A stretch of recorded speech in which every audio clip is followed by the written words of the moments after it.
Alicerce do Paraíso, volume 3, capítulo 2, Elevação da Espiritualidade, 2.2, Inteligência da Percepção Verdadeira. Luz da inteligência. É costume referir-se à inteligência como sendo uma coisa única. Contudo, ela pode ser de vários tipos, apresentando diferentes níveis de profundidade, como explicarei a seguir. Dentre as inteligências, as mais elevadas são divina, do bem e superior.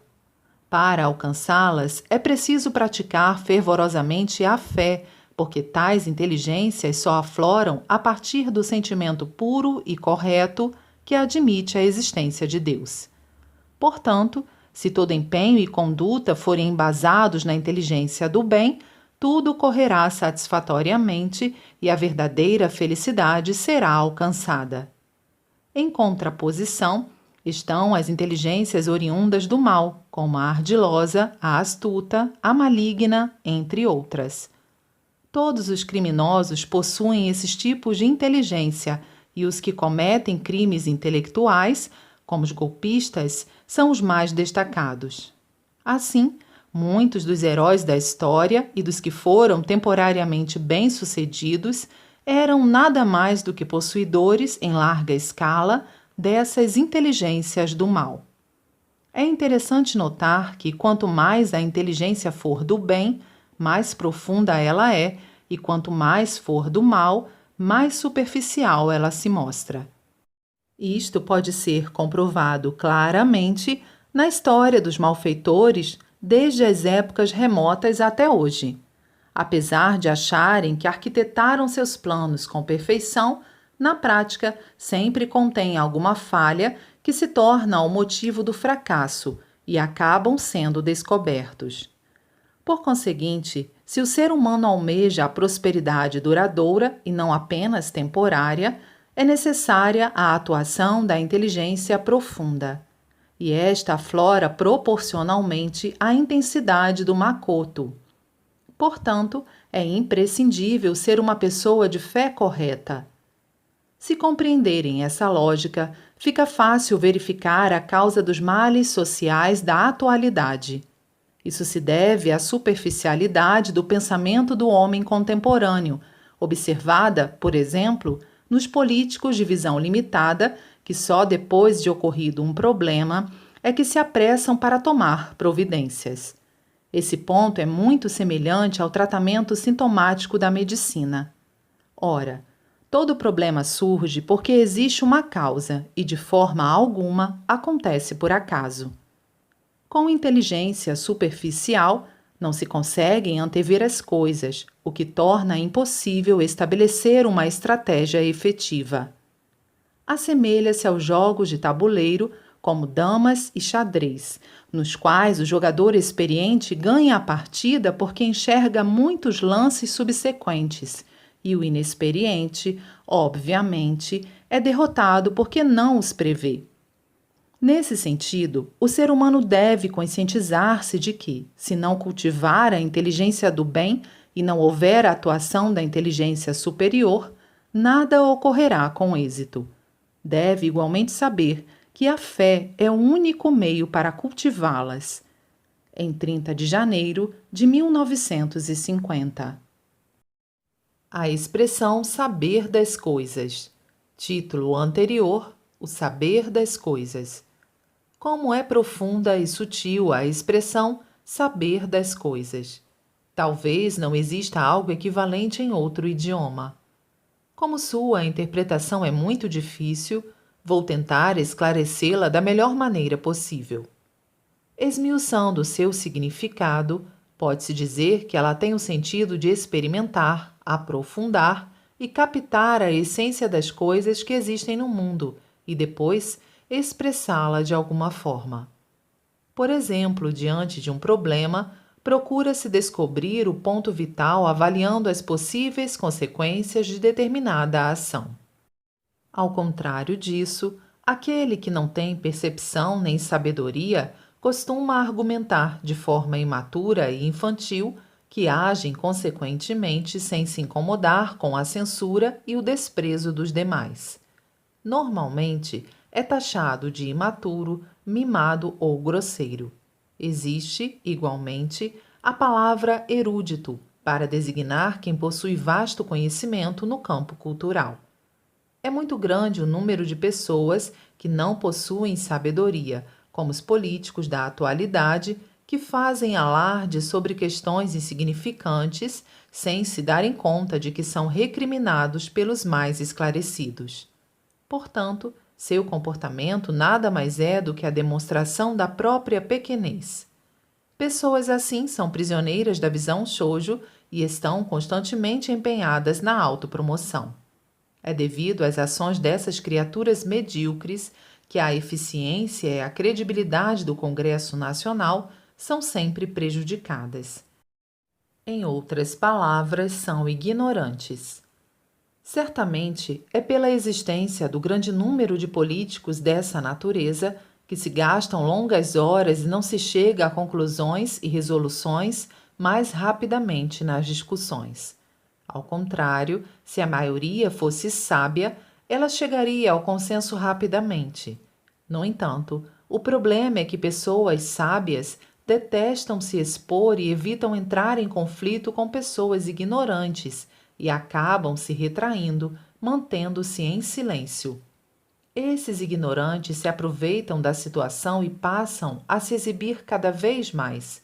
O mundo é curioso, pois quem age assim torna-se conhecido, e a fama aumenta a sua probabilidade de ser eleito por ocasião das eleições. Sendo assim, os ignorantes passam a representar a maioria e os sábios a minoria. Como se tem visto nos últimos tempos, o fato de se passar noites em claro discutindo um problema sem encontrar uma solução demonstra claramente isso. Entretanto, no final, o que se verifica mesmo é que a opinião daqueles que sabem o que dizem é que acaba sendo aceita. No mundo político, as pessoas que mais se destacam são aquelas que menos se expõem e, naturalmente, são reconhecidas e valorizadas. Nesse sentido, creio que o atual primeiro-ministro do Japão, Shigeru Yoshida, 1878-1967, é a pessoa mais sábia entre os políticos da atualidade. Isso não se limita ao mundo político.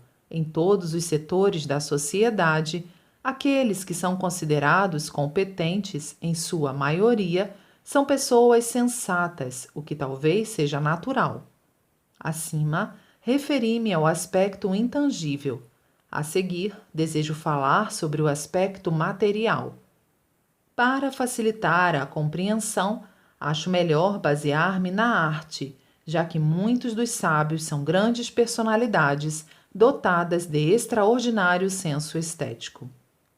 Quem eu gostaria de tomar como exemplo em primeiro lugar é o príncipe Shotoko, detentor de vasto conhecimento sobre a cultura budista, principalmente no aspecto artístico, o que dispensa comentários. A evidência disso está no templo Horyuji e nas demais obras deixadas por ele, que conservam o esplendor da sua magnificência. Podemos dizer que a famosa Constituição de 17 artigos, de sua autoria, é o alicerce das leis japonesas. A seguir, vamos citar Yoshimasa Ashikaga, que, embora tenha sido alvo de críticas em outros setores, prestou relevante serviço à arte. Além de construir o templo Ginkakuji, foi apreciador da arte chinesa, tendo colecionado as melhores obras artísticas das eras Song, 960-1279, e Yuan, 1200-1368. Além disso, estimulou a arte japonesa, fazendo produzir obras de alta qualidade, conhecidas como Higashiyama Jiobutsu, as quais, ainda hoje, deleitam a visão dos que as apreciam. Logo, seu legado é realmente digno de louvor. No entanto, quem merece nosso maior elogio é Hideyoshi Toyotomi.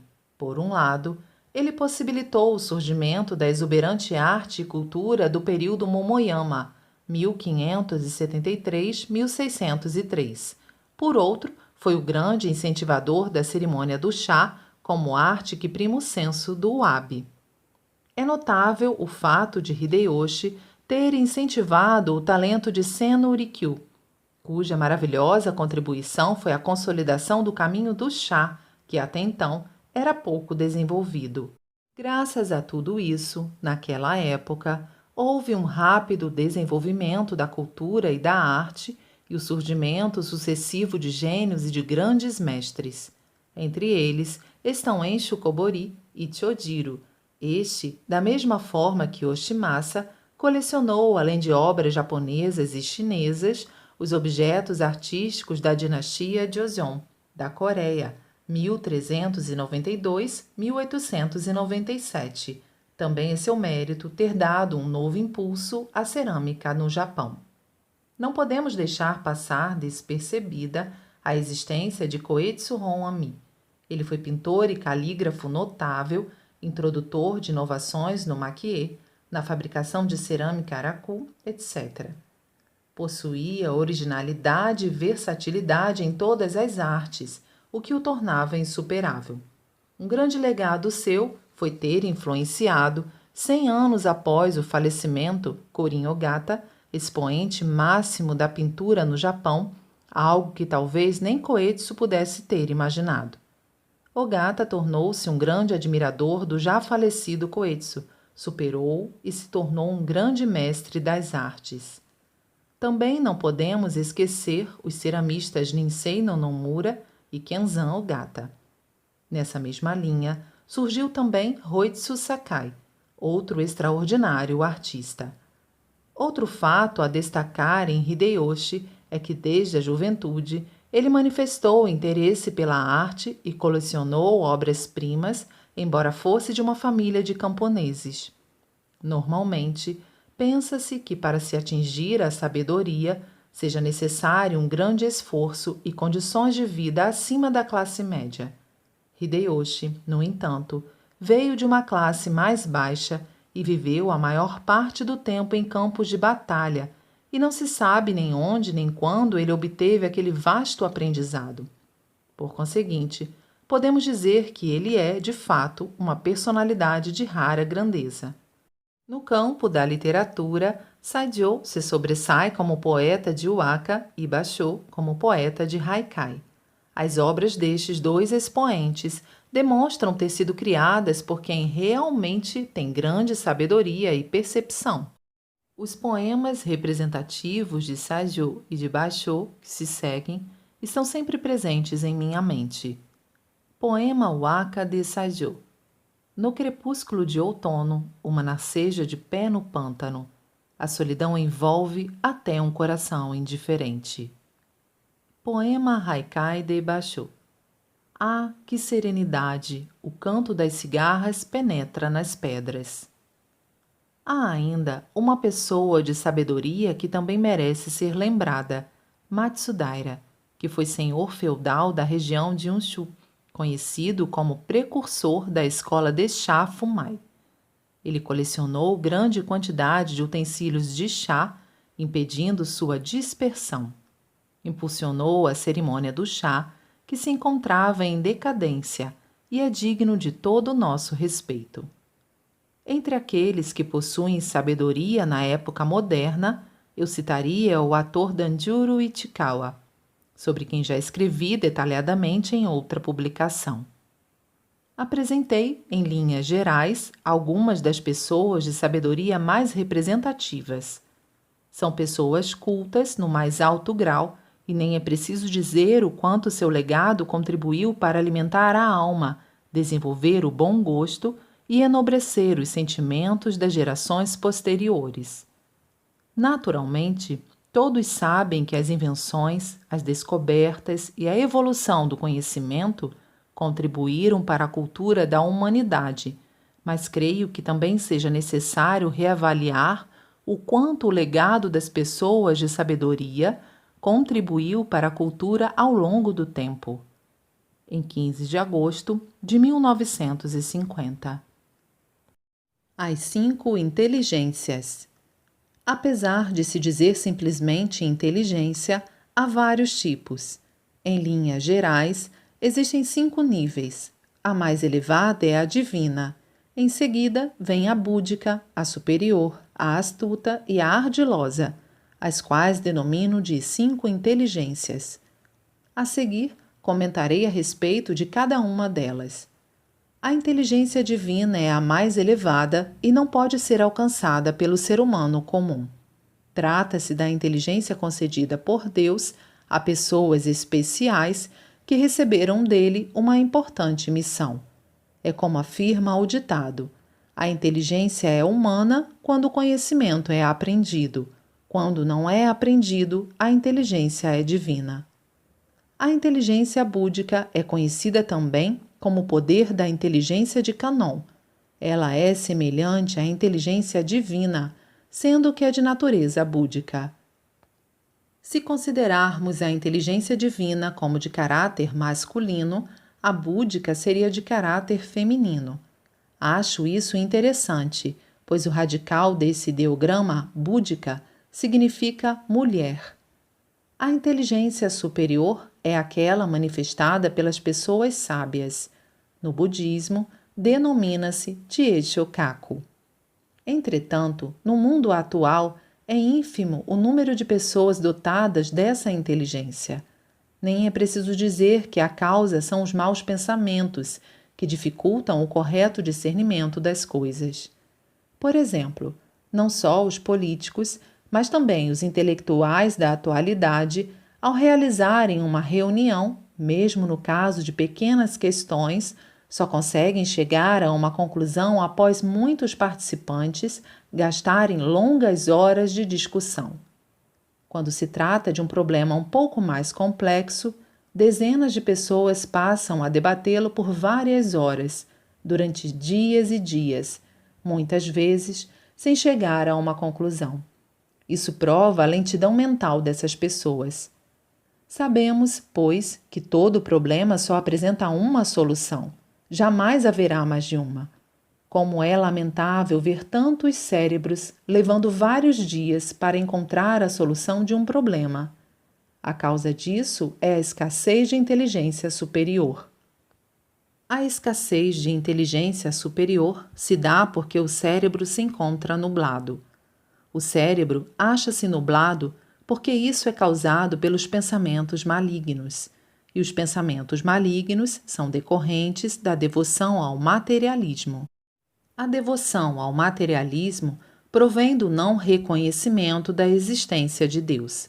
Supondo que o não reconhecimento da existência de Deus ocorre porque falta uma religião capaz de fazer as pessoas acreditar nele, temos de admitir que a religião que tem a capacidade de mostrar claramente a existência de Deus é verdadeiramente viva. Ter que insistir tanto nessa explicação comprova a lentidão mental do homem moderno. Nesse sentido, quem possui inteligência superior consegue encontrar a solução para qualquer problema em poucos minutos. A respeito disso, oriento meus auxiliares para que, diante de qualquer questão, limitem seus debates a cerca de 30 minutos. Quando sentirem que se prolongarão por mais de 1 hora, aconselho que interrompam a reunião, deixando-a para outro dia, ou que me consultem sobre o assunto. Fico constrangido por falar sobre minha pessoa, mas é que consigo encontrar a resposta para qualquer contratempo em poucos minutos, por mais difícil que ele seja. Às vezes, há casos em que não consigo resolver rapidamente. Nessas ocasiões, deixo para depois, sem forçar a situação. Passado algum tempo, infalivelmente, a solução vem à minha mente em forma de inspiração. Vejamos a seguir a inteligência astuta. Como todos sabem, trata-se de uma inteligência superficial, por isso, seu sucesso é passageiro, resultando sempre em fracasso e descrédito. Em outras palavras, trata-se de uma inteligência parva. A inteligência ardilosa, tal como o próprio nome já diz, é a inteligência do mal, e o número de pessoas que a possui é muito grande, inclusive entre as que pertencem à classe de líderes e à dos intelectuais, e por esse motivo não há como a sociedade melhorar. Portanto, somente quando as pessoas conseguirem se livrar desse tipo de inteligência é que surgirá uma feliz e grandiosa sociedade. E como erradicar essa inteligência? É muito fácil. Basta destruir o terreno em que ela nasce, por intermédio da ação de uma religião que tenha força para fazer as pessoas acreditar na existência de Deus. Em 30 de janeiro de 1950.